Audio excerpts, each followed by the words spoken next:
բարև ձեզ, շնորհակալ եմ, որ եկաք տաղավար, մի քանի թեմաներ եք առանձնացրել, բայց մինչև դուք ձեր թեմաներին կանդրադառնաք, եւ այսպես մենք երեք տեսանք այս խայտարակ եւ ամոթալի պատկերը հոգեվորականի Հարոմի Խումանձին գնացել էին Նիկոլ Փաշինյանի հետ հանդիպման, սա այս մասով ձեր գնահատականը, ձեր խոսքը ըստ էության Նիկոլ Փաշինյանը քաղաքական կեղտոտ պրոցեսներով ռեֆորմների անվան տակ փորձում է վերջնականապես կազմաքանդել հայ առաքելական եկեղեցին, այն հավասարեցնելով ինչ-որ աղանդի մակարդակի եւ նաեւ այս իրականության մեջ մենք տեսնում ենք այս մարդկանց, ովքեր որոնց մեկ օրինակ Արցախի թեմի առաջնորդը գնացել է եւ հանդիպում է Նիկոլ Փաշինյանի հետ, այն մարդու հետ, որը մեկ ստորագրությամբ եւ թողտվությամբ նաեւ Արցախը հանձնվեց թշնամուն, համեցեք ձեր խոսքը։ Գիտեք ինչ կա, Նիկոլ Փաշինյանը այս հանդիպմամբ եւ եկեղեցու դեմ պայքարում երկու հիմնական նպատակ է հետապնդում։ Առաջինը այն է, որ նա կատարում է իր տերերի, թուրքերի եւ Փաշազադեի հրամանը հայոց եկեղեցին ոչնչացնելու համար, որովհետեւ ինչպես անգլիական քաղաքական վերլուծության մեջ է գրված, հայոց եկեղեցին եւ հայոց ընտանիքը դա կարևորագույն հենասյունն է հայոց գոյության եւ էթնիկական հարատեվության համար։ Թուրքերը դա շատ լավ հասկանալով կամաց քայլում են բոլոր հենասյունները։ Հայ ժողովուրդի վերջին դարաշրջանում ապրում էր Եղեռնի վրիժառության ոգով եւ իր բոլոր քայլերը գոյատևական հզորության կերտման ճանապարհին ստեղծում էր Եղեռնի հիշատակով։ Նիկոլ Փաշինյանը ոչ միայն Եղեռնի մեջ մեղադրեց հայերին, այլ ոչ թե թուրքերին, այլ քանդեց Եղեռնի հուշահամալիրը, ուղղակի ավերեց վերականգնման, վերանորոգման անվան տակ եւ հայ ժողովրդին զրկեց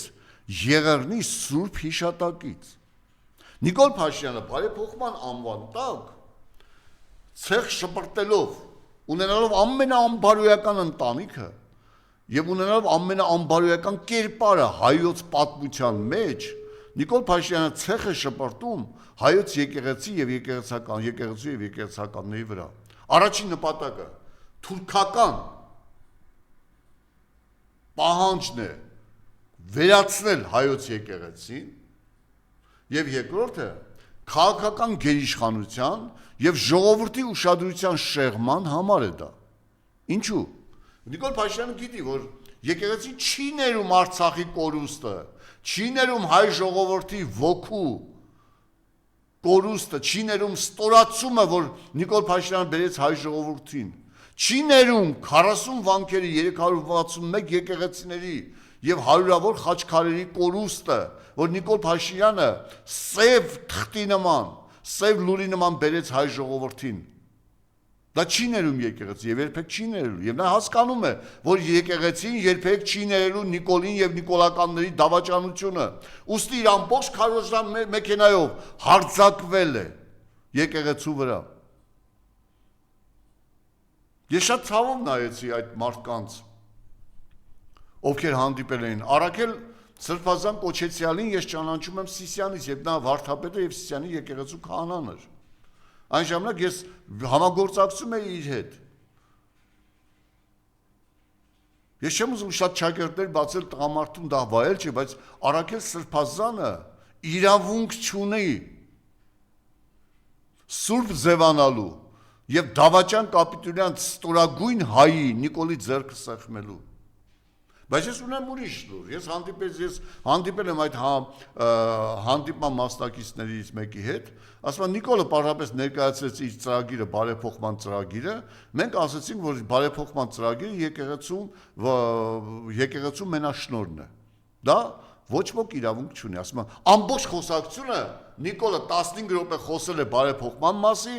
մենք մեկ նախադասությամբ ասել ենք եկեղեցու մենաշնորհն է բարեփոխումը, ահա ամբողջ հանդիպումը։ Հիշում եք, չէ, Արամ առաջի կաթողիկոսը երբ ցասումնալից նամակ էր գրել Նիկոլ Փաշինյանի եկեղեցու դեմ այդ հարվածների համար, ինչ ներկայացրեցին նիկոլական մամուլը։ Ներկայացրեցին, որ դա Արամ առաջինը ողջունում է Նիկոլ Փաշինյանին, բայց իրականում Արամ առաջինը ամենավերջին վիրավորական եկեղեցականին հարիր բառապաշարով վիրավորական նամակներ գրել եւ կոչ էր արել կարգի հրավիրել ինքդ քեզ Նիկոլ։ Նույնը եղել է եպիսկոպոսների ժողովի ժամանակ։ Ինքը ներկայացրել իր տեսլականը, այսինքն տեսլականը դա հաճախ օգտագործում են որպես երազանք, բայց դա անօրինագործելի միֆ է։ Ներկայացրել իր տեսլականը, եկեղեցականները մեկ նախադասությամբ պատասխանել են, որ դա եկեղեցու մենաշնորհն է։ Ահա ինչ է եղել, բայց այն, որ այդ եկեղեցականները գնացել եւ Արցախասպան հայ զինվորներին սպանած 10,000, 13,500 հայ զինվորների սպանած Նիկոլի ձեռքը սեղմել են, այսա դավաճանություն է սեփական հավատի, սեփական գոյության եւ սեփական կյանքի նկատմամբ։ Արցախի թեմի առաջնորդ Պարքև սրբազանից հետո դու պետք է այդ բարձր դրոշը բարձր պահեիր։ Եվ եթե դու գնում ես, խոնարհվում ես դավաճան կապիտուլյանտ թուրքահպատակի առաջ, ով քո դադիվանքն ամարածն ու գանձասարը տվել է թուրքին, դու ոչնչություն ես այլևս։ Ոչնչություն։ Դու եպիսկոպոս չես։ Ինչ ես սպասում։ Որ գալիք պաշտոններում Նիկոլը չի հասցնելու ոչինչ անել։ Նիկոլը փախչելու է այս երկրից։ Իսկ դուք ինչ եք անելու, ինչպես եք ձեր խղճի առաջ կանգնելու, չէ՞ որ դուք հավատում եք Աստծո դատաստանին, մի օր ձեր գործերի համար պատասխան եք տալու։ Ինչ եք պատասխանելու Աստծուն դատաստանի օրը։ Ինչու եք դավաճանել ձեր կարգին, ձեր դասին, ձեր կրթությանը, ձեր գոյությանը, ձեր աղոթքին։ Ինչու եք դավաճանել։ Հանուն մի փոր լափի, թե հանուն նրա որպեսի ձեզ չպախարակեն։ Հիսուս Քրիստոսն ասել է, ով անմեղ է թող առաջի քարին վրա նետի։ Անմեղ մարդ, անսխալական մարդ չկա աշխարհում։ Միայն մեկը կա, դա Աստվածն է անսխալական ու անմեղ։ Անգամ Հիսուս Քրիստոս անմեղ ու անսխալական չի եղել։ Դուք ձեր մեղքերի համար վախենում եք պատասխան տալուց։ Պարոն Հովհաննիսյան, արդյոք արժե նեղ անձնական, այսպես ասենք, խնդիրներից ելնելով, հարցերից ելնելով գնալ այս քայլին, էլի, այսինքն Այստեղ նեղ անձնական Մարիամ ջան, դու նեղ անձնական այստեղ խնդիրներ չկան։ Այստեղ գրված է գլոբալ խնդիրներ։ Մեր եպիսկոպոսները, մեր քահանաները, մեր քաղաքական գործիչները այսօր բանտերում են միայն նրա համար, որ Նիկոլ Փաշինյանը պայմաններ է ստեղծում իր վերարտադրման համար։ Նիկոլ Փաշինյանը թոշակներ չի բարձրացնում, աշխատավարձ չի բարձրացնում, 27% աղքատություն չի վերացնում։ Նա ինչպես պետք է կարողանա վերարտադրվել։ Ժողովուրդ ասելով նա կեղծում է բոլոր ընտրությունները եւ ուզում է վերարտադրվել։ Նա ամեն ինչի ընդունակ է վերարտադրվել, որովհետեւ իրեն թվում է 50 տարի էլ անցնի Նիկոլ Փաշինյան, Արիանը յուրաքանչյուր կաթիլը պատասխան է տալու քո դավաճանության համար։ 5 տարի էլ վերարտադրվես, այս ժողովրդին կործանես, անգամ եթե մեկ հայ մնաց աշխարհում, միևնույն նա գալու է քո քեզնից եւ քո ժառանգներից պատասխան է պահանջելու։ Նիկոլական յուրաքանչյուր նիկոլական 300 աղբ թուրքական ապրանքներ հայ ժողովրդի յուրաքանչյուր հայ պատասխան է պահանջելու ձեզնից բոլորից։ Եվ այստեղ նեղ անձնական խնդիր չկա։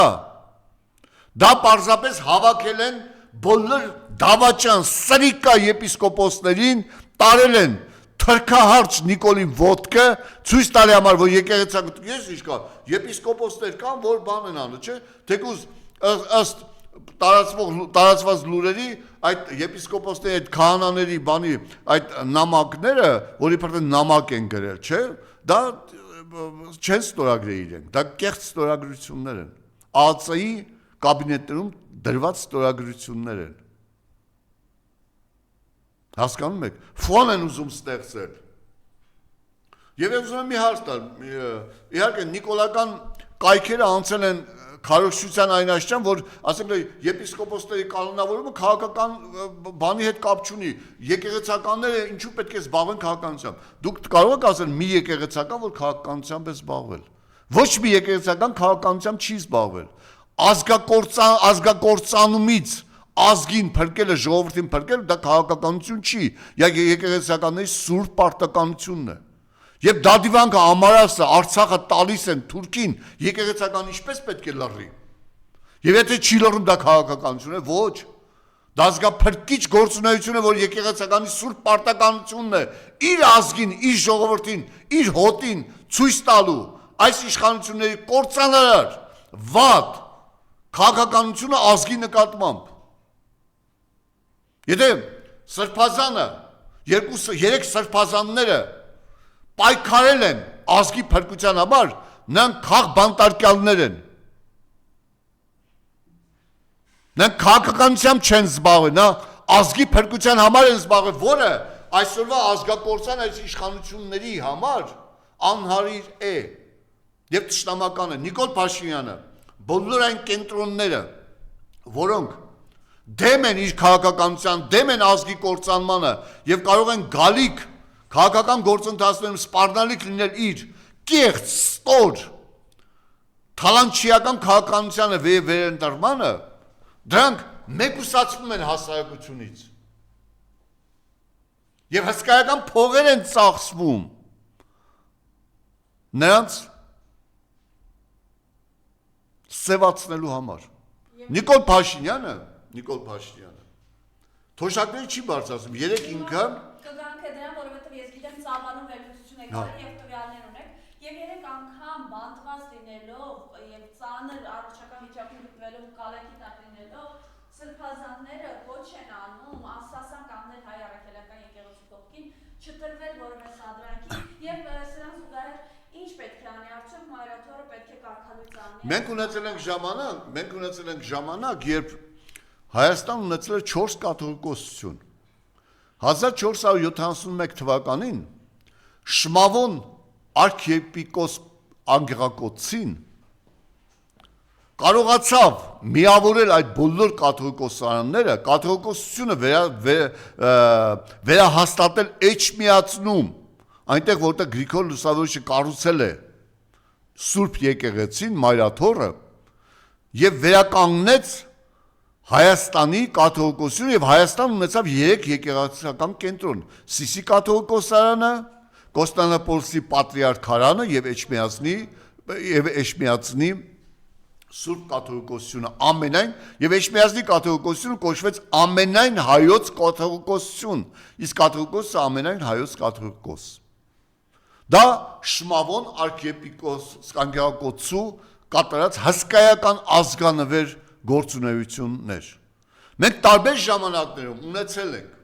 Ես երեք կարդում եմ, որ Հռոմի պապերի այլանդակ վարք ու բարքը, բայց ոչ մի կաթոլիկ եկեղեցու ղեկավար չի ասել այդ այլանդակ վարքի համար այս եպիսկոպոսին, այս կարդինալին, այս պապին գահանքեց անենք։ Ուրեմն միայն 2021-րդ դարում 20-րդ դարի վերջին եւ 21-րդ դարի սկզբին 45 դատական գործ է եղել կարդինալների եւ Հռոմի սպասավորների նկատմամբ, բայց ոչ մի կաթոլիկ երկրի ղեկավար կոչ չի արել կաթողիկոսին հեռացնել։ Այո, որովհետեւ իրենց քաղաքականության մեջ նրանք հենվել են եկեղեցու վրա, ոչ թե իսկ Նիկոլ Փաշինյանի քաղաքականությունը հակաեկեղեցական է, հակաազգային է։ Իսկ հակաազգային լինելու համար ինչ պետք է անի, ազգային վերջին ազգային կառույցը պետք է վերացնի։ Արցախը, որ ամուր վահան էր Հայաստանի Հանրապետության համար, վերացրեց։ Զանգեզուրի միջանցքը տվեց Թուրքին։ Հայոց բոլոր ստրատեգիական բարձունքները տվել է եւ շարունակում է տալ Թուրքին։ Բանակը վերացրել է։ Ինչ պետք է անի։ Վերջին կառույցը, որ կարող է ժողովրդին հայ պահել եւ պայքարի կոչ անել, նա պետք է վերացնի։ Եվ ես գտնում եմ, ես համարում եմ իմ կաթողիկոսը Գարեգին II-ը իմ սրբությունն է ազգային։ Ես կոչ եմ անում։ Իմ սրբություն, իմ ամենայն հայոց կաթողիկոս բոլոր դավաճաններին պետք է կարգալույծ արվեն եւ ապաշխարանքի համար տարիներով ծնկաչոք պետք է աղոթեն Աստծուն իրենց ներելու։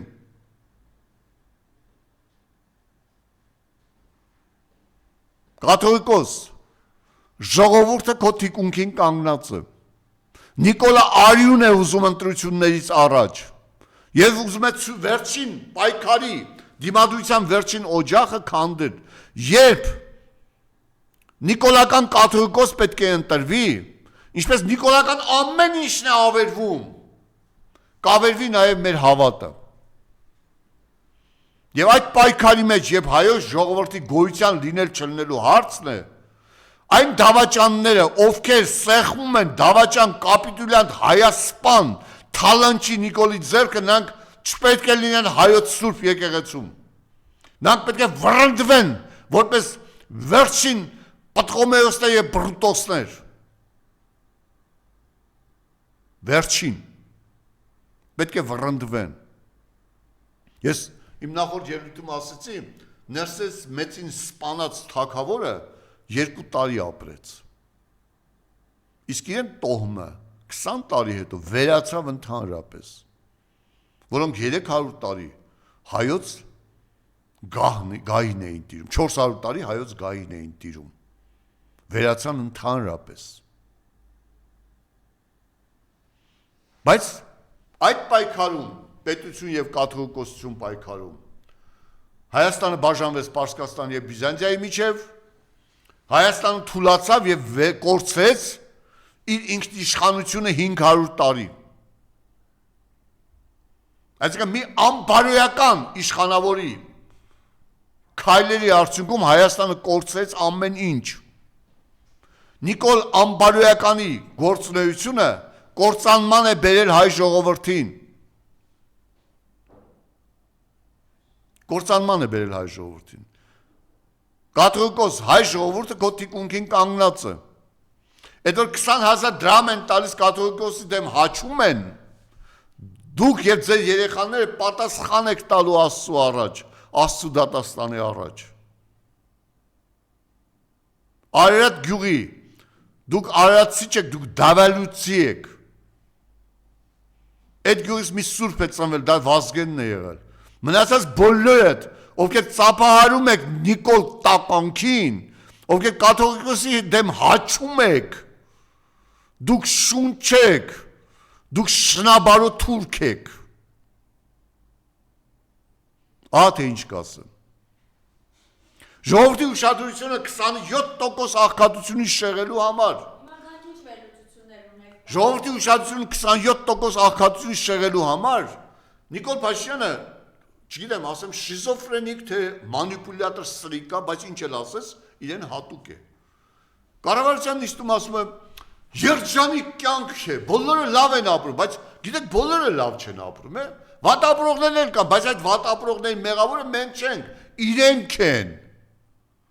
Այսինքն Հայաստանի Հանրապետությունում 1 միլիոն մարդ վատ է ապրում, այդ 1 միլիոն մարդու վատ ապրելու մեղավորը իրենք են, մարդիկ են, ոչ թե դավաճան կապիտուլյանտ սրիկան։ Այս Նիկոլ պաշտպանող թոշակառուներ,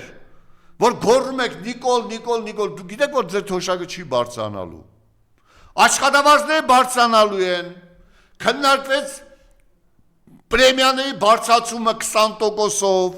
բայց թոշակները չի բարձրանալու։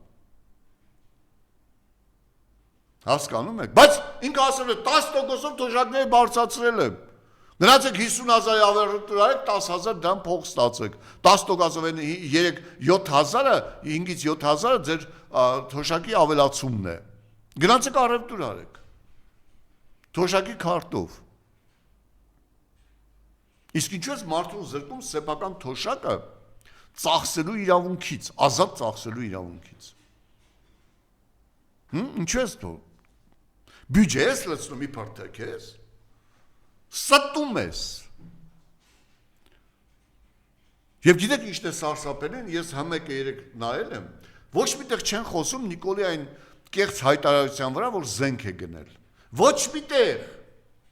Ստոկհոլմի վերլուծության մասին հայ ժողովուրդը չգիտի։ Ես մի քանիսին մոտեցի հարցրել եմ, որ ոչ թե 8 միլիարդի զենք է առել, այլ 1 միլիարդ 662 միլիոնի է առել, մնացածը կորել է։ Ես այսօր կբերեմ համաշխարհային բանկի, միջազգային բանկի հաշվետվությունը, թե 18 թվականից հետո ինչքան փող է կորել օֆշորներում Հայաստանից։ Համաշխարհային բանկի տվյալներով Հայաստանի Հանրապետության քաղաքացիները 8 միլիարդ փող են փոխանցել 18 թվականից մինչև 24 թվականի 25 թվականի հունվարի 10-ը 8 միլիարդ փող են փոխանցել օֆշորներ, տարբեր տեսակի օֆշորներ եւ բանկեր։ Լավ, Հայաստանի Հանրապետությունից 8 միլիարդ ով է փոխանցել։ Քաղաքացիները։ Օրինակի համար այնտեղ նշված է նաև մոտավորապես 10 միլիարդ դոլար հանքարդյունաբերությունից տարբեր օֆշորներ փոխանցված փողերի մասին։ 13 միլիարդ տարբեր կազմակերպություններից օֆշորներ փոխանցված փողերի մասին է գրված։ Բայց 8 միլիարդ քաղաքացիների փողերը որտեղից Հայաստանի Հանրապետությունից տեղափոխվել է։ 8 միլիարդ թալան է սարել Նիկոլ։ Քո թայֆայով։ Եվ գիտեք ինչ կա։ Եվ գիտեք ինչն է սարսափելին ու զզվելին։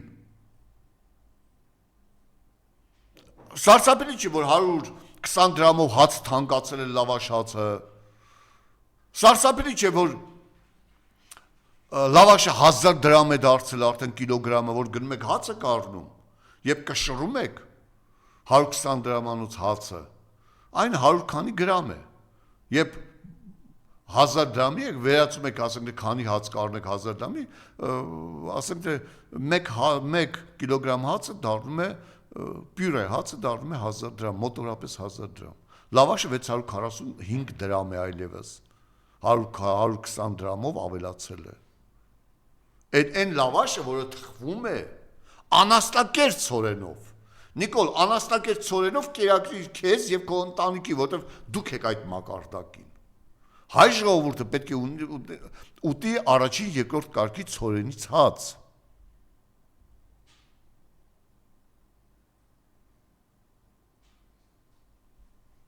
Սա է սարսափելին։ Սարսափելին այն է, որ օրինակի համար Նիկոլ Փաշինյանն ասում է, բյուջեում փողը լիքն է, մի հատ Խաչատուրյան ղզիկ նախագահ ունենք։ Ասում է, Հայաստանը փողի խնդիր չունի։ Մի հատ Սուքիասյան գրզո կար, ազգային ժողովում ասում է, երբեք այսօր մեր պետությունը այսքան հարուստ չի եղել։ Դա մի 2 տարի առաջ է, բա որ հարուստ չի եղել։ Ինչու է մեր պետական պարտքը ավելացել 8 միլիարդով։ 6.5 միլիարդը, 6.8 միլիարդը ուր է գնացել։ Զենք չեկար, ուր է այդ փողը, Սուքիասյան։ Թե Սուրմալուի 40 պայթյունից 40 զոհ ու վիրավորների արյան վրա կառուցվող շենքերը քեզ գոհացնում են։ Պատասխան եք տալու այդ բոլորի համար։ Մեկ եք պատասխան տալու։ Եվ գիտեք ինչ կա։ Կառավարության ժամանակ մենք այսքան լավ ենք, տնտեսական զարգացում, տնտեսական ակտիվության զարգացում, 3% տնտեսական աճ, 7% բանը ակտիվության աճ եւ այլը, եւ կառավարությունում չզեկուցվող հարցեր։ Սիրելի հայ ժողովուրդ, կառավարությունում ընդունվեց որոշում 150 միլիոն եվրո վարկ վերցնել բյուջեի սպասարկման բարելավման համար։ Եթե Նիկոլ Ստախոս, դուք այդքան փող ունեք, հարկեր եք վերցում, այն դեպքում, որ միայն 1.5 տրիլիոն դրամ հարկերի տուրքերի, գույքահարկի եւ այլի բարձրացմամբ ավել փող է մտել պետական բյուջե։ Այդ վարկ եք վերցնում ինչու, ուր է գնալու այդ վարկը։ 87 միլիոն եվրո վարկ են վերցնում զբոսաշրջության զարգացման համար։ Եվ ամենամեծ դարի, ամենամեծ խաբեբայությունը, կլոունադան, որը կատարվում է Հայաստանում, դա ներկվող մանկապարտեզներն ու դպրոցներն են, ներկվող 2 սանտիմետրանոց ասֆալտն է, եւ 40 սանտիմետրանոց չմշակված անորակ բորդուր քարերն են։ Տեսեք, Նիկոլ Փաշինյանը կառավարության չզեկուցվող մասում 35 միլիոն դոլար վարկ է վերցնում համայնքների զարգացման համար, մինչդեռ 2024 թվականին ընդամենը 5 միլիոն դոլար դպրոցների, մանկապարտեզների, ասֆալտների համար է ծախսվել 3 միլիոն դոլար, բարելավումների համար է մեր քաղաքների բարելավման համար փող է ծախսվել։ Այսինքն 8 միլիոն դոլար տալիս է, 35 միլիոն դոլար փող է վերցնում, որը օֆշորներում գնալու է Նիկոլի հաշվի համար։ Հետո մեր մամուլում մենք տեսնելու ենք, որ 1.5 միլիարդ դոլարով բանկ գնեցին Ամերիկայում, 4 միլիոն դոլարով տուն, 17 միլիոն դոլարով տուն։ Հետո մենք լսելու ենք, որ օրինակ համար Իսպանիայում, Ֆրանսիայում ԿՊ-ականները հսկայական պալատներ են կառուցել։ Եվ երեք Մարիամ ջան, գիտես ինչ է սարսափելին։ Բանակի բյուջեն պակասեցնում են 280 միլիոն դոլարով, այսինքն մեր ժողովրդին տալիս են Թուրքի կմահաճույքին, կմորթի դե կենթանի կթողնի դրան,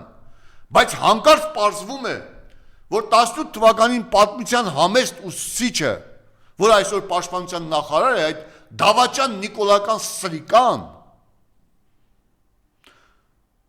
400,000 դոլար կապիտալ փող ունի իր եւ կնոջ հետ միասին։ Այդքան հարստություն ունի։ Չհաշված 400,000 դոլարանոց տունը, որ իրականում 800,000-անոց էր, ներկայացրեցին 400,000, չհաշված այն խոսակցությունները, որ 5 միլիոն, 4 միլիոն դոլարանոց ռեստորան ունի, դա խոսակցությունները ես չեմ կարող հաստատել շղթել, բայց որ գնում ես այնտեղ, պաշտպանության նախարարության բոլոր ներկայացուցիչները այնտեղ քեֆ են անում, չգիտես ինչու, անմիջապես իր հետ են կապում այդ ռեստորանը։ Եվ այդ մարդը 77 միլիոն դրամ արժեթղթեր ունի Ջերմուկ գրուպում։ Արսենյան, Ջերմուկի այդ տղա, քո սարերը, քո սրբությունները տվեց Թուրքին, բայց շենք կառուցելու տաղուտ պաշտոն տալու համար, դու որ Քոչարյանի ու Սերժի լավագույն ընկերն էիր համարվում, կզծիր հայրենիքի Դավաճանի առաջ։ Այդ 77 միլիոն դրամ Ջերմուկ գրուպում այդ արժեթղթը որտեղից այդ պատմության ուսուցչին, այդ չկայացած նախարարին, այդ Դավաճան հային։ Ես հարցնում եմ ուղիղ տեսքով քեզ, որտեղից այդ բոլորը։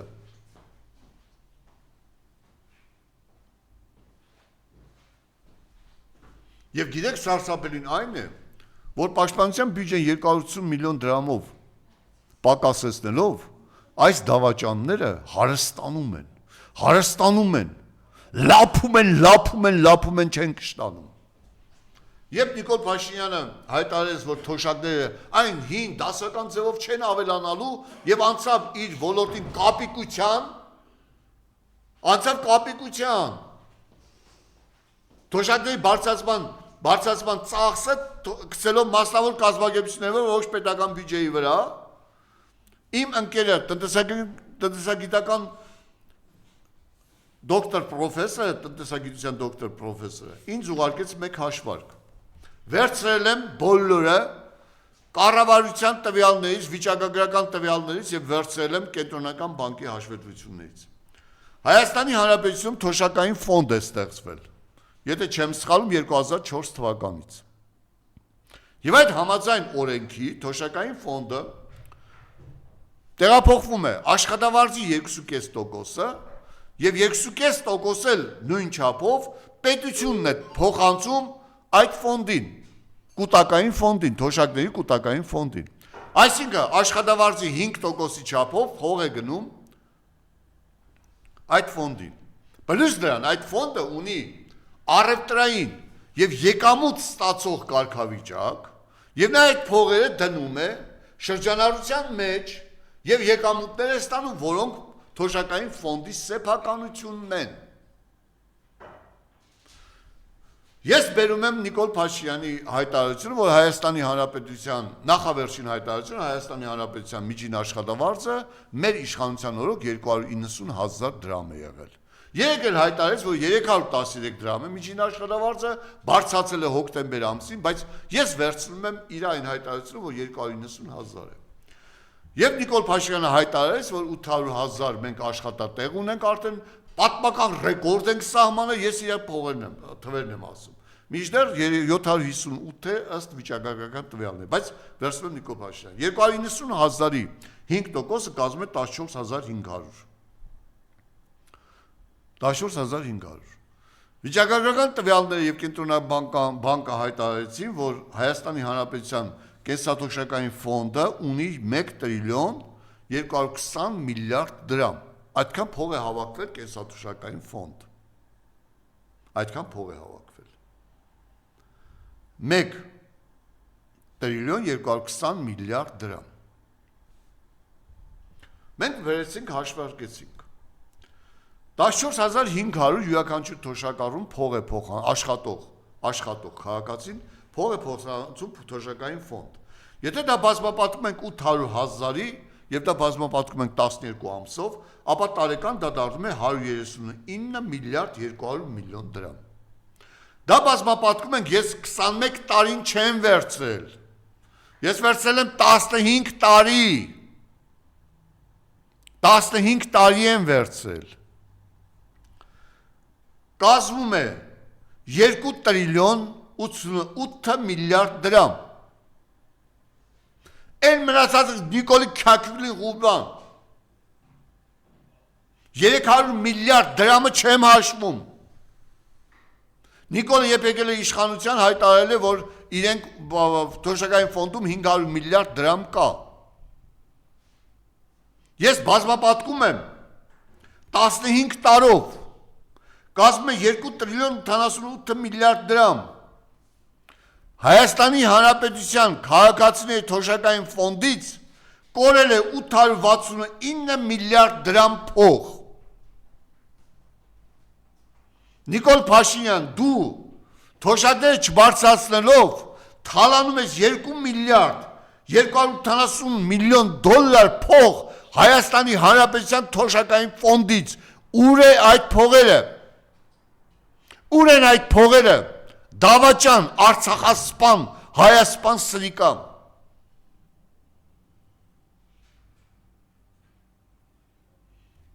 Սիրելի քաղաքացիներ, վերցրեք Նիկոլ Փաշինյանի հայտարարած 290,000 միջին աշխատավարձը։ Այն 5% կազմում է 14500, բազմապատկեք 800,000-ի, բազմապատկեք 12-ի, բազմապատկեք դա 15-ի, եւ կստանաք, որ 869 միլիարդ դրամը, այսինքն 2 միլիարդ 280 միլիոն դոլարը չկա։ Կորել է։ Նիկոլը ինչպես պետական բյուջեի 7 միլիարդը չկա։ Այնպես էլ այս 2 միլիարդ 280 միլիոնը չկա։ Չկա 8 միլիարդը օֆշորներում։ Ահա Նիկոլի թալանի անսահմանություն եւ ինչ պետք է անի Նիկոլը։ Չէ որ այդ մի օր գալու է իսկական հայ իշխանություն գալու եւ գարզոներից, Նիկոլներից, Նալբանդյաններից, Մեսելինա Աննաներից պահանջելու է ես գործունեության արդյունքը։ Պատասխան է պահանջելու։ Ահա թե ինչու Նիկոլը կործանում է ամեն ինչը։